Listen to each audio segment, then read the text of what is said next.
이 시간에 사도신경으로 우리 신앙 고백하겠습니다. 전능하사 천지를 만드신 하나님 아버지를 내가 믿사오며 그 외아들 우리 주 예수 그리스도를 믿사오니 이는 성령으로 잉태하사 동정녀 마리아에게 나시고 본디오 빌라도에게 고난을 받으사 십자가에 못 박혀 죽으시고 장사한 지 사흘 만에 죽은 자 가운데서 다시 살아나시려 하늘에 오르사 전능하신 하나님 우편에 앉아 계시다가 저리로서 산 자와 죽은 자를 심판하러 오시리라. 성령을 믿사오며 거룩한 공회와 성도가 서로 교통하는 것과 죄를 사하여 주시는 것과 몸이 다시 사는 것과 영원히 사는 것을 믿사옵나이다. 아멘. 은혜가 풍성하신 하나님, 오늘도 우리에게 생명 주시고 새날 허락하셔서 죄 전으로 발걸음 옮겨주시니 감사합니다. 오늘도 주님과 온종일 동행하는 복된 날 되게 하여 주옵시고 우리의 마음이 주와 함께하는 복 기쁜 날 되게 해 주옵소서. 하나님, 오늘도 주의 백성들 연약한 육체를 가지고 주님 앞에 나왔사오니 주님의 흘리신 보혈의 공로로 강하고 담대하게 변화시켜 주옵소서. 오늘도 아버지여, 우리에게 주님이 주신 소원이 있사오니 이 소원도 주의 뜻을 따라 간절히 간구할 때 들어 응답해 주시고 이루어지는 것 보게 하여 주옵소서. 하나님, 오늘도 온 세상에 하나님을 섬기는 우리 교인들의 가정마다 은혜 내려 주시고 또 예수 그리스도가 가정의 호주가 되어 주셔서 세상 속에서 하나님이 살아계심을 증거하고 역사하는 귀한 가정들 다 되게 해 주옵소서. 하나님, 지구촌 곳곳에서 벌어지고 있는 전쟁을 주께서 종식시켜 주셔서 무고한 사람들 더 이상 죽어가지 않도록 도와주시옵소서. 수천 명씩 하나님 아버지 어린아이들까지도 죽어갑니다.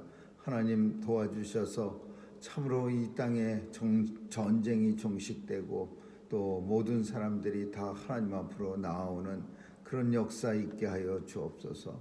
특별히 하나님을 대적하는 사탄의 세력들 이 땅에서 주님의 진노로 다 없애주셔서 이 세상에 오직 하나님이 주시는 평강만 있게 하여 주옵소서.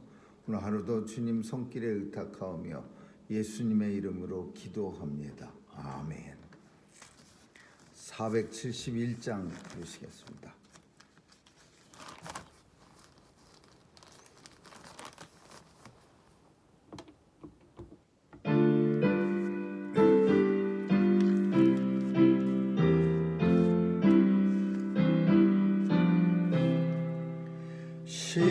십자가 그늘 밑에 나시기 원하네.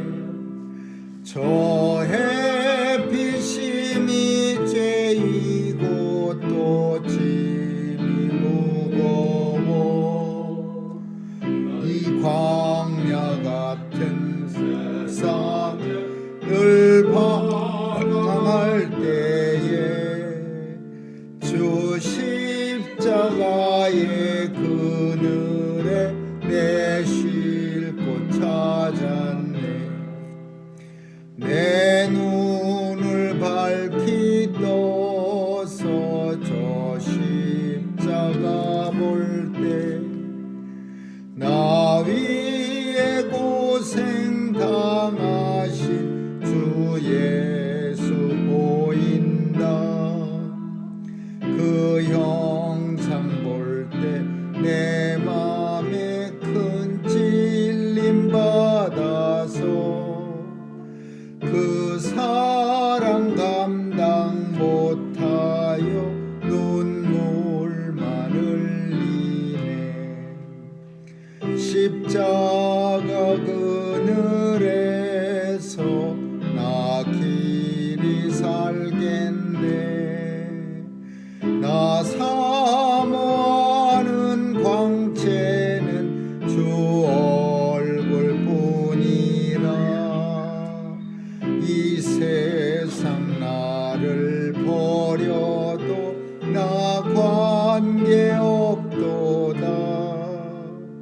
내 한량 없는 영광은 십자가뿐이라. 아멘.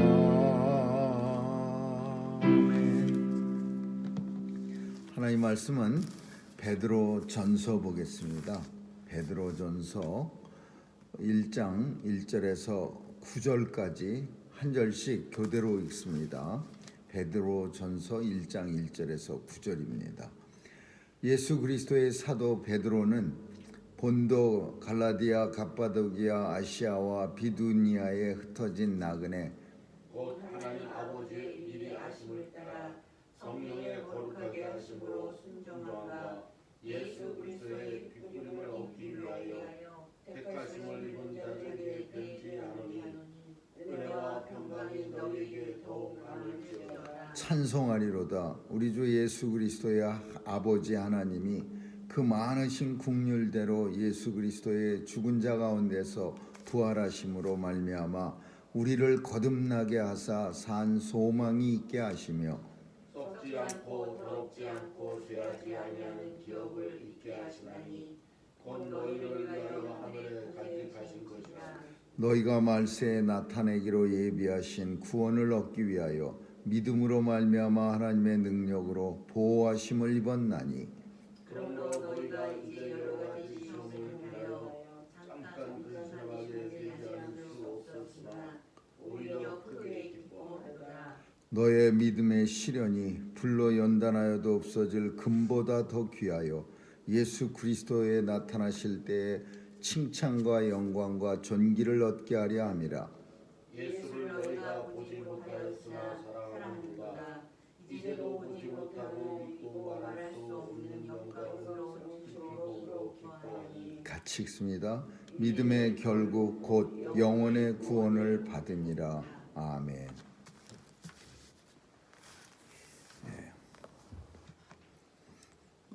야고보서는 흩어진 12지파 이스라엘 백성들이 흩어져서 곳곳에서 이제 믿음 생활을 하는 교회에서 잘 섬기고 있는 그런 성도들에게 쓴 그런 서신서고, 이 베드로서는 시간이 조금 지난 후에 이 로마 네로 황제라는 아주 끔찍한 황제가 나타나서 교회들을 박해하기 시작합니다. 교회를 엄청 박해합니다. 막 잡아다 죽이고 우리가 하는 것처럼. 그래서 박해받는 성도들을 향해서 쓴 겁니다. 그러니까 또 똑같은 흩어진 사람들, 뭐 본도, 갈라디아, 갑바도기아 뭐 이런 데로 흩어진 사람들에게 쓴 거는 대상자가 비슷하지만 상황이 많이 틀립니다. 야고보서가 쓰여졌을 때는 그래도 예수 믿을만 했는데, 베드로서가 쓰여졌을 때는 박해가 심각하던 그런 때였습니다. 그래서 박해받는 흩어진 성도들에게 베드로가 서신을 써서 격려하고 위로하고, 그렇게 믿음을 꼭 지켜라, 그런 내용입니다. 이 특별히 본도, 갈라디아, 갑바도기아 뭐 이런데 아시아, 그게 로마가 그 당시 다 지배하던 그런 지역들인데, 지금의 터키하고 그리스하고가 주로 주 무대였습니다. 그리고 이 갑바도기아라는 군데는 특별히 한국 사람들이 엄청 많이 가는 그런 터키의 어떤 관광지로 사람들이 참 많이 좋아하는 데기도 하지만, 거기는 크리스찬들이 순교하는, 아주 끔찍하게 살아가는 그런 유적이 있습니다. 얼마나 박해가 심했으면은 땅 속을 파고 그 석회암으로 된 그 땅속을 파고 들어가고 땅속 지하 막 10층 깊이의 땅속까지 크리스찬들이 파고 들어갔습니다. 그래갖고 그 속에 들어가서 미로를 이렇게 길을 꼬불꼬불하게 만들어놔서 누가 잡으러 오면은 잘못 들어오면은 미로 속에서 죽어갈 수 있어서 함부로 들어오지도 못하게, 그리고 그 속에서 예배드리고 그 속에서 살다가 죽은 사람도 많이 있는, 참 그 끔찍한, 얼마나 기독교를 많이 학대하고 박해했으면은 이런 삶을 살 수밖에 없었을까, 이런 생각이 들 만큼 아주 끔찍한 그런 지하 동굴입니다. 그러니까 그 속에서 예수 믿는 사람들을 향해서 베드로가 이 서신을 쓰는 겁니다. 하나님의 미리 아심을 따라 성령의 거룩하게 하심으로 순종함과 예수님의 피뿌림을 얻기 위해서 택하심을 입은 자들.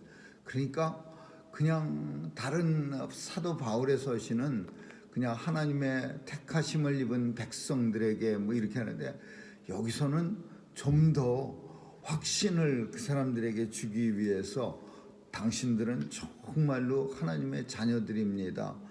하나님의 미리 아심을 따라 성령의 거룩하게 하심으로 순종함과 예수의 핏뿌림으로, 이렇게 좀 더 확신을 흩어진 그리고 박해받는 성도들에게 사도 베드로는 좀 더 확신을 주고 있는 그런 내용입니다. 너희에게 은혜와 평강이 있을지어다. 그러면서 이제 첫 번째, 그 박해받는 사람들은 이 본문을 읽으면서 박해를 받을 때 참 왜 고민이 없겠습니까? 우리가 이렇게 살아야 되냐? 이렇게 꼭 예수를 믿기 위해서 이런 박해를 받아야 하나? 예수 안 믿으면 그냥 괜찮아집니다. 뭐 그냥 아무 위협도 없이 그냥 나갈 수 있는 겁니다. 만약에 우리도 두 가지가 다 있습니다. 박해를 하게 되면은 일단 믿음이 더 세지기도 하지만은, 그러나 박해가 심각해지면은 아무래도 사람들이 배반하는 결국은 떨어져 나가는 그런 사람들도 분명히 있을 겁니다. 왜 우리가 이런 식으로 살아야 되지? 왜 꼭 이렇게 매일 이 동굴 속에서 태양빛도 제대로 못 보면서 예수를 과연 이렇게 하고 믿어야 돼? 이런 의문도 드는 거야. 그러니까 그런 사람들에게 좀 더 사도 베드로는 단단한, 우리가 이렇게 박해를 받으면서 예수를 믿어야 하는 이유에 대해서 설명하는 거예요. 확실한 그 확신이 없으면은 아무리 그 산 꼭대기에 올라가고 소나무 뿌리를 붙잡고 하루 종일 밤을 새고 기도를 하고 내려와도 땅바닥에 내려오면은 그냥 또 옛날로 돌아갑니다. 주여를 밤새 목에서 피가 나도록 외치고 나무 뿌리를 뽑은 사람도 이 단단한 성경적 어떤 지식이, 교리가 잘 새겨지지 않으면 땅에 내려오면 또 흐지부지 되는 거예요. 아멘만 세게 한다고 되는 게 아니라, 그래서 그 박해받는 사람들에게 베드로는 잘 정리된 그런 내용을, 왜 우리가 박해받는가, 그리고 우리는 왜 이 박해 속에서도 예수를 꼭 붙잡아야 하는가, 이거에 대해서 설명하는 거예요. 첫 번째로는 우리에게 산 소망이 있게 하시며, 예수 그리스도가 죽은 자 가운데서 부활하심으로 우리에게 산 소망이 있게 하시며라는 거예요. 우리는 소망 없는 사람들이었습니다. 원래는. 왜냐하면은 우리에게 있어서 죽음이 온 세상의 모든 사람들을 지배했어요. 죽음이. 근데 이 죽음이라고 하는 거는 단순한 그 육체적 죽음이 아니라 영원한 죽음이, 하나님으로부터 진노를 받아서 영원히 죽을 수밖에 없는 그런 끔찍한 죽음이 온 세상을 지배했어요. 하나님이 아담과 하와를 통해서 정령 죽으리라 이렇게 말씀합니다. 범죄했을 때 동산 중앙에 있는 나무의 실과를 먹으면 정령 죽으리라. 정령 죽는다는 말은 하나님의 살 수도 있는 게 아니라 그 어떤 걸로도 하나님의 죽음을 막을 수는 없는 거예요. 그래서 모든 인류는 죄 가운데 소망을 잃었지만 예수 그리스도를 이 땅에 보내주셔서 그가 먼저 죽었다가 다시 살아나심으로 인해서 죽어야 됩니까? 죽어야, 여러 가지 이유로 죽어야 돼요. 왜냐하면 제물로 드려져서 우리의 죄를 대속하기 위해서 예수님은 진짜로 죽어야 돼요. 왜냐하면 제물은 하나님 앞에 드려질 때 산 제물을 드려서 죽음을 당하거든요. 그래서 예수님도 죽여져야 되고, 두 번째로는 죽음을 통해서 우리의 죽음도 예수님의 죽음과 똑같아지는 거야. 그러나 예수님은 다시 사심으로, 부활하심으로 우리에게 산 소망이 되게 하셨어요. 그래서 모든 하나님 믿는 성도는, 그리고 예수 그리스도를 믿는 성도들은 죽음에게서 해방되는 거예요. 그리고 우리에게는 다시 사는 부활의 역사가 있는 거예요. 그래서 다시 사는 산 소망이 우리에게 있게 하시고, 두 번째로는 하나님 나라를 기업으로 우리에게 주셨다. 썩지 않고 더럽혀지지 않고 망하지도 않고 그런 기업을 성도로 하여금 있게 하시나니, 그러니까 우리에게 하나님 나라를 주셨다라는 거예요. 그래서 산 소망이 있고 하나님 나라를 우리에게 기업으로 있게, 이 기업은 상속했다라는 뜻이야. 기업을 있게 하다라는 말은 하나님 나라를 예수 믿는 성도들에게 상속받게 하셨다. 그리고 말세에 나타나기로 예비하신 구원을 얻기 위하여 믿음으로 하나님의 능력으로 보호하심을 입었나니, 이 말은 하루하루가 매일매일이 불편해요. 엄청 힘들어. 언제 잡혀가 죽을지 모르는 상황 속에서도 하나님이 말세에 나타나기로 예비하신 구원을 얻기 위하여 그 믿음을 지킬 수 있도록 하나님이 성도들을 보호해 주신다. 이 보호가 우리는 마치 죽지 않게 보호해 준다 이런 의미로 이해할 수 있지만, 여기서 쓰여지는 보호는 예수 그리스도를 믿는 믿음을 뺏기지 않는 그런 보호를 말하는 거예요. 그래서 이 보호를 받음으로 인해서 믿음을 지키고, 그 믿음 지키는 걸로 인해서 말세에 나타나기로 예비하신 구원을 받게 해주신다, 이런 뜻이에요. 그러니까 생명이 죽었다고 해서 우리가 죽었다고 누구나 다 구원받는 건 아니에요.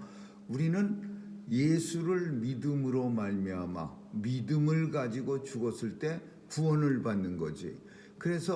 그러면 하나님의 보호하심이 생명이 살아있는 것만, 살게만 하느라고 목숨을 지켜주는 거, 그게 보호의 목적이 아니라 성도가 이 땅에 사는 동안 믿음을 잃어버리지 않도록, 예수 그리스도의 믿음을 잃어버리지 않도록 지켜주는 걸 보호해요. 그래야 말세에 나타내기로 예비하신 구원을 얻을 수 있습니다. 왜 이렇게 우리가 이렇게 해석을 해야 하냐? 죽는 건 그 당시에 다반사였어요. 잡혀가서 로마 군병에 의해서 예수 믿는다는 이유로 순교가 될 수도 있지만 그거보다 더 쉽게 진짜 사고로도 죽고 굶어서도 죽고 죽는 일은 허다했어요. 그러나 그 죽음보다도 더 중요한 거는 힘들고 어려운 그 박해의 순간 속에서도 내 안에 있는 예수 그리스도를 믿는 믿음을 잃어버리지 않는 거예요. 그걸 하나님이 보호해 주시는 거예요. 믿음을 잃지 않도록. 그러므로 너희가 이제 여러 가지 시험을 인하여 잠깐 근심하게 되지 않을 수 없었으나 고난이 있다는 사실이에요. 고난 받지만 그러나 그 고난이 오히려 크게 기뻐하도다. 고난의 어떤 의미가 이제 베드로가 그 핍박받는 성도들에게 주는 거야. 고난 그거 그렇게 나쁜 것만은 아니야. 왠 줄 알아? 고난 받으면은 그러면은 성도들이 훨씬 더 믿음을 잘 지킬 수 있어. 그 당시에 벌써 이 고난에 대해서 깊은 의미를 베드로는 물론이지만 많은 핍박받는 성도들이 가지고 있었습니다. 그 고난이 주는 하나님의 은혜를. 오늘 우리가 사는 시대는요, 사실 고난이 없어. 저 무슬림들만 사는 끔찍한 동네 한가운데다가 갖다 놓으면은 혹시 예수 믿는다고 핍박받고 또 순교를 당할 수도 있겠지만은 그러나 대부분의 우리가 사는 지역에서는요, 예수 잘 믿는다고 누가 핍박합니까? 기독교 국가나 모든 국가에서 예수 잘 믿는다고 핍박하고 고난당합니까? 그렇지 않죠. 그렇다고 해서 고난이 없다고 예수를 잘 믿어요? 오히려 고난받을 때보다도 믿는 모습들은 우리가 생각해도 엉터리예요. 예전에 한국은 그래도 조금 힘들 때가 있었습니다. 이 이상한 나이 많으신 아버지들이 예수 잘 믿는 그런 아버지도 있었지만 이상한 아버지들이 교회 가지 못하게 하려고 저보다 위에 연배 그 여자 누님 같은 분들을 그냥 교회 못 나가게 하려고 막 머리도 잘 때 깎아버리고 막 옷도 찢어버리고 막 성경책도 불태우고 이런 거 많이 봤습니다. 그리고는 이런 분들은 또 그냥 그 아버지가 막 때리고 그랬는데도 교회에 나와갖고 제랍집에 앉아갖고 막 펑펑 울면서 기도하고 막 그런 모습들, 그 힘들고 어려운 과정 속에서도 예수 열심히 믿는 그런 모습이 예전에는 그래도 많이 있었어요. 근데 점점 그런 모습은 없어지는 거예요. 핍박과 고난과 힘든 거, 예수 믿느라고 힘든 그런 게 없어진 거예요.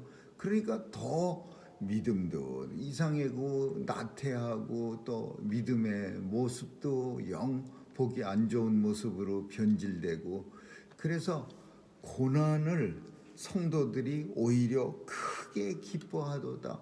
그 고난받는 성도가 왜 이렇게 힘들지 예수 믿는 게, 이렇게 하는 게 아니라 오히려 기뻐하는 거야. 이 고난을 통해서 하나님이 얼마나 우리에게 큰 상급을 주시려고 우리에게 이런 고난을 주시나, 오히려 크게 기뻐하도다.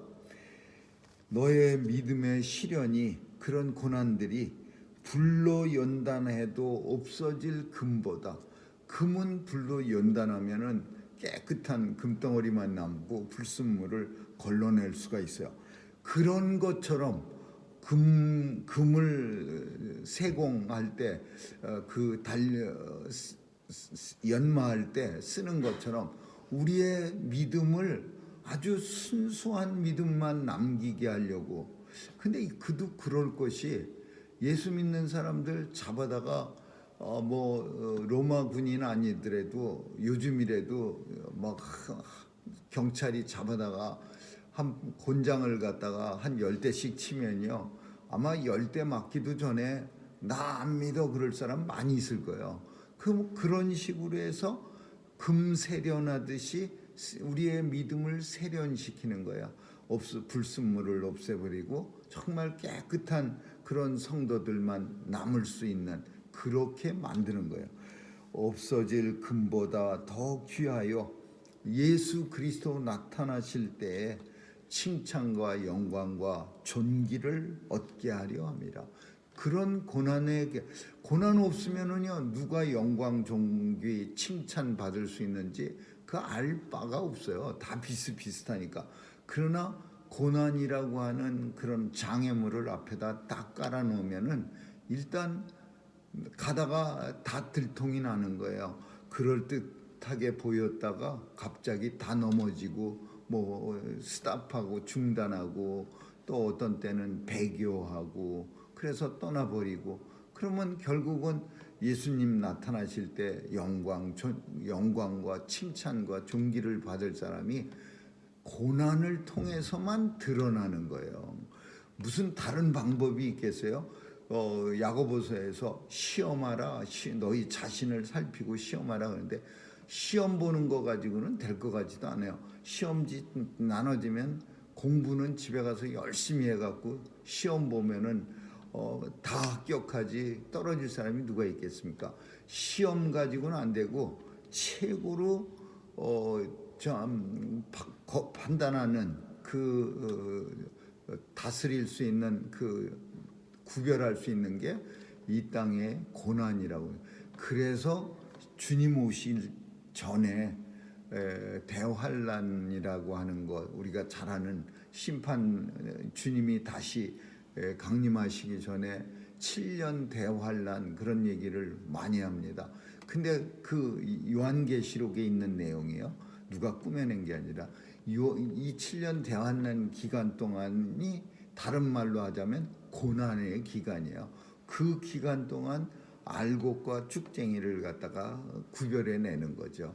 그럴듯하게 모습을 보였던 사람들이 이제 어떤 때는 쭉쟁이로 떨어져 나가고 키 까불 듯 해서 이렇게 키를 갖다가 드르륵 하면서 까불리면서 그 알맹이가 없는 겉에 것들은 바람에 따라서 다 날아가고 키 안에는 아주 진공만 딱 남아있는 그런 날이 있는데, 그때가 언제냐? 고난이라는 시험이 이 땅에 나온 뒤에 알곡들이 나타나게 되는 거죠. 근데 그 알곡에게 주는 제일 큰 상급이 뭐냐? 세상에서 제일 귀한 상급이 뭐냐? 그게 믿음의 결국 곧 영혼의 구원이라. 영원 구원을 받음이라. 우리가 믿음을 지키는 이유는 솔직히 왜 믿음 지켜요? 예수 그리스도를 믿는 믿음을 목숨 걸고 지킵니까? 그런 핍박 속에서도 지킵니까? 딱 한 가지밖에 없어요. 주님 앞에 서는 날 칭찬과 영광과 존귀를 받게 하려 함이야. 그것도 맞는 얘기지만 그거는 그냥 부수적인 거예요. 정말 중요한 거는 예수 그리스도를 핍박 속에서도 박해를 받고 언제 죽을지 모르는 그런 위험 속에서도 지키는 이유는 곧 영혼 구원을 받음이라, 이렇게 말해요. 믿음의 결국, 우리 믿음의 결국은 곧 영혼 구원이에요. 믿음을 악을 쓰고 지키는 이유는 영혼 구원 받으려. 믿음 지키면은 뭐 멋있는 생활도 하고 뭐 세상에서 축복도 받고, 물론 그거 아닙니다라고 말은 못해요. 믿음을 가지고 있어야 세상에서도 그래도 좀 세상 사람들보다는 참 멋있게 하나님 보시기에 선하게 살아갈 수 있고, 믿음을 지키고 있어야 그래도 사는 모습이 예수 믿는 사람 같이 되는. 근데 그런 게 주 목적이 아니에요. 믿음을 악을 쓰고 지키는 이유는 영혼 구원을 받음이라. 영원한 나라로 들어갈 수 있는 영혼 구원을 받음이라. 그거를 지금 박해받는 그 지하 동굴 속에서 햇볕을 못 봐갖고 그냥 눈이 노랗게 변한 그 초대교회 성도들, 로마 네로 황제의 박해 때문에 그냥 온갖 피할 수 있는 데는 다 피한 거야. 산 속으로 들어가고 땅 속으로 들어가고 그런 성도들에게 지금 쓰고 있는 거예요.